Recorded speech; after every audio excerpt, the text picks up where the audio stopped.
hanggang sa kaya ng utak ko. Pag parang hindi na nakakabuti, tapos nakaka-apekto na sa personal life.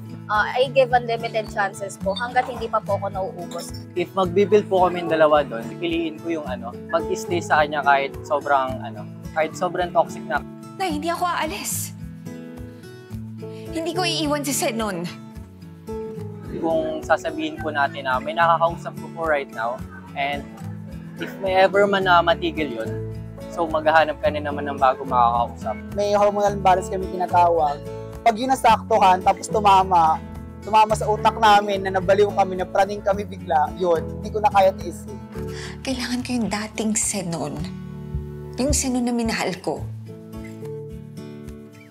So hanggat kaya ko pa pong patawarin, hanggat kaya ko pong intindihin, hanggat kaya ko pong damdamin po yung sakit, binibigyan ko pa din po ng chance despite the red flag. Mas okay na po itigil doon. Kasi parang di na kayo mag-i-improve pareha.